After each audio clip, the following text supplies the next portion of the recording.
کہ جتنا تیزی سے روزہ رکھنے سے انسولین نیچے آتی ہے اتنی کسی ڈائٹ سے بھی نہیں آتی. تو ساتھ اگر آپ نے روزہ رکھا ہوا ہے اور ساتھ آپ ڈائٹ بھی سیٹ کر رہے ہو, یعنی کہ پراپر اپنے مطابق کھا رہے ہو, تو بڑے آسانی سے آپ انسولین کے لیولز کو نیچے لے آؤ گے.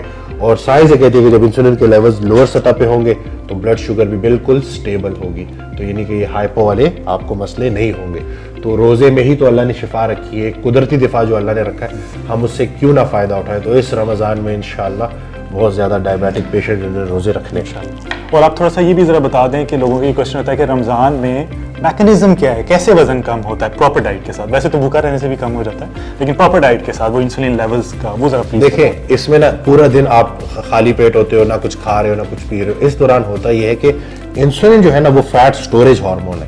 اس کا کام اللہ تعالیٰ نے یہ رکھا ہے کہ جب اس کے لیولز بڑھ جاتے ہیں تو چربی کو سٹور کر رہی ہوتی ہے. تو جب روزے کے دوران آپ کے انسولین لیولز نیچے آ رہے ہوتے ہیں, پھر افطاری ہوتی ہے, پھر بھی آپ صحیح کھانا کھاتے ہو, لو انسولین انڈیکس والا کھانا کھاتے ہو سحری تک, تو یہ پورے کے پورے 30 دن آپ کے ایسے ہو جاتے ہیں کہ جس میں انسولین سپائک ہی نہیں کرتی, اور آہستہ آہستہ انسولین نیچے آتے آتے آتے اس لیول پہ آ جاتی ہے جو ہم اچیو کرنا چاہتے ہیں.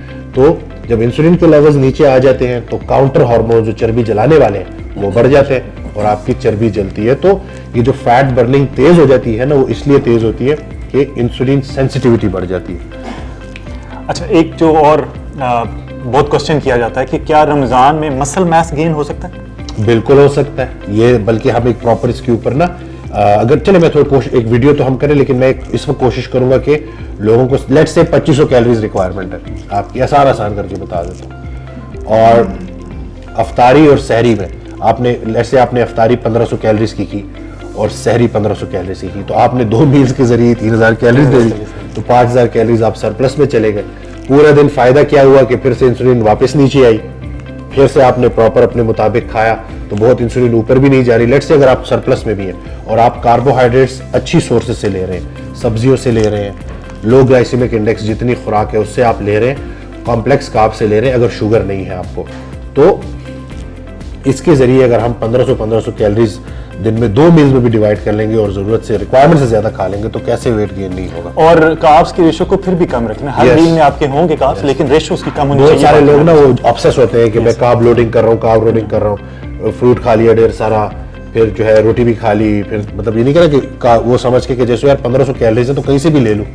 آپ کی خوراک کی کمپوزیشن آپ کی باڈی کی کمپوزیشن پہ اثر ڈالنے والی ہے, ٹھیک ہے. تو جتنی اچھی آپ کی خوراک کی کمپوزیشن ہے اتنا ہی جو ہارمونل پوائنٹ آف ویو سے جو ہم بات کریں کہ جو ہارمونز کو نہیں چھیڑے گی, تو جتنی آپ کی اچھی خوراک ہے اتنی اچھی آپ کی فزیک ہونے والی ہے. ایک بڑے مزے کی بات مجھے سننے کو ملی کہ میرے کلائنٹ کہہ رہے ہیں, دیکھیں سر رمضان تو برکتوں کا مہینہ ہے, اس میں تو عبادت کرنے ہیں, طرح طرح کے کھانے کھانے ہیں, پھر رمضان کے بعد ڈائٹ کریں گے. مطلب کھانا نہیں چھوڑنا, اور رمضان کا مطلب یہ نہیں ہے کہ آپ رمضان کا مطلب ہے کھانے پہ زور نہیں ہے, کھلانے پہ زور ہے. آپ نے بہت عرصہ کھا لیا اور وزن بڑھا دی ہے نا, اللہ نے آپ کو اس قابل بنایا ہے کہ ضرورت سے زیادہ کیلریز آپ کو دی ہے اللہ نے, اور آپ ان نعمتوں سے فائدہ اٹھاتے ہوتے اب اپنا نقصان کر بیٹھے ہو. حضرت واصف علی واصف کا یہ جملہ رحمۃ اللہ علیہ کا یہ جملہ میں بولوں گا کہ خوراک طاقت دیتی ہے اور بہت زیادہ خوراک یہی طاقت چھین بھی لیتی ہے. تو یہ جو اللہ نے آپ کو دماغ دیا ہے اس کو استعمال میں لانا ہے اور سوچ سمجھ کے کھانا ہے, اور اپنی صحت کا خیال رکھنا بھی عبادت ہے, اس کے بارے میں بھی پوچھا. یہی رمضان ہے آپ کے لیے کہ جس میں آپ نے ڈائٹ کرنی ہے, اور انشاءاللہ اس دفعہ کی عید الفطر نہ سوچیں کہ آپ نے پورے مہینے پراپر ڈائٹ کی ہے, پراپر فاسٹنگ کی ہے, عبادت بھی ہو گئی, ثواب بھی مل گیا, اور اب عید الفطر پہ آپ انتہائی اچھا جوڑا آپ نے پہنا ہوا ہے اور آپ بالکل آپ کی ویسٹ کم ہے اور آپ کانفیڈنٹ محسوس کر رہے ہو, آپ کی سیلف اسٹیم اوپر چلی گئی ہے, آپ زیادہ ہیلدی محسوس کر رہے ہو, تو پھر پورا کا پورا جو تہوار ہے وہ بھی جو ہے آپ کا زیادہ جو ہے اچھا گزرے گا, اندر کا موسم سیٹ ہو جائے گا. ٹھیک ہے. اچھا, ایک اور پوچھا جاتا ہے کہ آپ گرمیوں کے روزے ہیں تو ہم اپنے آپ کو ڈی ہائیڈریشن سے کیسے بچائیں گے, اپنے آپ کو ہائیڈریٹ کیسے رکھیں؟ دیکھیں بہت ایزی ہے, بہت. یہ جو ہم جب بے ترتیبہ کھا رہے ہوتے ہیں نا کہ اتنا کچھ ٹھوس لیتے ہیں کہ پھر پانی پینا بھی وبال ہو جاتا ہے, اتنا کچھ ٹھوس کے اس کے بعد جب ہم پانی پیتے ہیں تو وہ بلوٹنگ سی ایک شکل آ جاتی ہے جس کے بعد پانی نہیں پیا جاتا. آپ ذرا صحیح خوراک رکھیں تو, آپ اپنی ڈائٹ سیٹ رکھیں تو, آپ سحری میں پراٹھے کھائیں گے تو پھر پیاس لگے گی نا, پھر آپ کیسے کہیں گے کہ جی کہ ہم ایگزیکٹلی نا, اور پھر آپ کو پورا دن اس پہ روزے کے دوران تو آپ کچھ کیا کہتے ہیں کھا پی نہیں سکتے, تو جب افطاری تک بات آتی ہے تو اس کے بعد آپ نے تھوڑا سا پانی پیا اور اس کے ساتھ ڈھیر سارا کھانا کھا لیا، وہ بھی غلط، کاربوہائیڈریٹس کی انٹیک اس میں زیادہ ہوتی ہے. تو آپ نے اگر پراپر طریقے سے کھانا کھائیں گے تو اس میں بڑی آسانی سے آپ شوگر فری لیمونیڈ بنا سکتے ہیں، شوگر فری جامع شیری موجود ہے، پنک سالٹ بیچ میں ایڈ کر دیں. بہت ساری ایسی ریسیپیز ہیں جس کے ذریعے آپ نہ صرف الیکٹرولائٹس پورے کر سکتے ہیں بلکہ اپنی واٹر انٹیک بھی نا، تو آپ بڑے آسانی سے 12 سے 13 گلاس آپ پی سکتے ہیں. لیکن اگر آپ نے جگہ چھوڑی ہوئی ہے، اگر آپ نے سموسے بھی کھائے ہوئے ہیں، پکوڑے بھی کھائے ہوئے ہیں، فروٹ چاٹ بھی دہی بھلے بھی کھائے ہوئے ہیں، پھر پانی بیچارہ کدھر جگہ تلاش کرے گا. ایک میری فیمیل کلائنٹ انہوں نے کہا سر یہ رمضان میں دہی بھلے نہیں ہوں گے؟ کوئی لو کارب ریسیپی ڈھونڈتے ہیں آپ کے لیے تو، لیکن یہ ہے کہ نارمل والے تو نہیں، نارمل والے نہیں ہوں گے. اچھا ایکسرسائز کے بارے میں پوچھتے ہیں کہ ایکسرسائز کس وقت کرنی چاہیے رمضان میں؟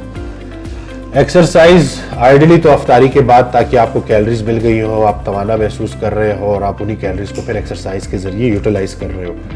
لیکن اگر روزے کے دوران موقع ملتا ہے تو اس میں آپ سلو پیس کے ساتھ آپ واک کر سکتے ہو، لو انٹینسٹی کے ساتھ آپ کارڈیو کر سکتے ہو، اور اس میں کوئی مذاکرہ نہیں، مطلب آپ کر سکتے ہو. وہ بھی کوشش کریں کہ افطاری سے آدھا گھنٹہ پہلے کریں تاکہ ساتھ ہی افطاری کا ٹائم ہو، باڈی ڈی ہائیڈریٹ نہ ہو. ایگزیکٹلی نا، مطلب ایسے کر لیں کہ لیٹ سے آپ نے ورک آؤٹ اسٹارٹ کیا اور ابھی ورک آؤٹ ختم ہوا اور اس میں آدھا گھنٹہ 45 منٹ یا گھنٹہ ہے، تو اس میں یہی ہے کہ جیسے ہی آپ ایکسرسائز سے واپس آؤ گے تو آدھے گھنٹے میں یا گھنٹے میں جیسے ہی افطار ہوگا تو اس کے دوران آپ بالکل جیسے کہ ڈی ہائیڈریٹ ہوئی ہوتی ہے نا ایکسرسائز کے بعد بھی، تو آپ پراپر پانی کے ذریعے اپنی باڈی کو ہائیڈریٹ کر لو گے اور باقی ہیلدی کھاؤ گے تو اس کے ذریعے آپ کو منرلز بھی مل جائیں گے. اور باقی جو ہمارا تھم نیل تھا اس کے اوپر ویڈیو ہم نیکسٹ ٹائم بنائیں گے، تیاری کرنے اس کی. تو یہ تھی ہماری آج کی ویڈیو. امید ہے آپ کو ویڈیو پسند آئی ہوگی، اور جو آپ کے کوشچنس ہمارے تک پہنچے تھے رمضان سے متعلق، ہم نے سوچا اس کا جواب دے دیں. آپ کو ان کے جواب مل چکے ہوں گے. کوئی اگر آپ نے کوئی ٹاپک پہ ویڈیو بنانی ہے تو ہمیں بتائیے گا، کامنٹ کرنا نہ بھولیے گا. یہ جو ویڈیوز بنانے کا مقصد ہے وہ آپ لوگوں کو ہلکے ایک مذاق کے ساتھ، ایک اس کے ساتھ شغل میلے کے ساتھ آپ کو میسج کنوے کرنا، تاکہ آپ کو ویڈیو بورنگ بھی نہ لگے اور آپ تک میسج بھی پہنچ جائے. ویسے جو ہم نے تھم نیل رکھا تھا وہ ڈائٹ اور ایکسرسائز سے ریلیٹڈ تو نہیں تھا، تو کیا ایسے ٹاپک بھی دے سکتے ہیں؟ وہ لوگ ہمیں کامنٹ کریں تو پھر ہم دیکھتے ہیں کہ ہم پھر بنا لیں گے ویڈیو. اب دیکھتے ہیں کہ کون کامنٹ کرتا ہے. ٹھیک ہے، واٹس ایپ پہ میسج نہیں کرنا علیحدہ، دنیا کے سامنے کامنٹ کرنا. جی جی جی ٹھیک ہے. چلے اپنا خیال رکھیے گا، دعا میں یاد رکھیے گا. چینل کو سبسکرائب کر دیں، ویڈیو کو لائک کر دیں، اور انشاءاللہ جلدی ملاقات ہوگی آپ سے. بہت شکریہ.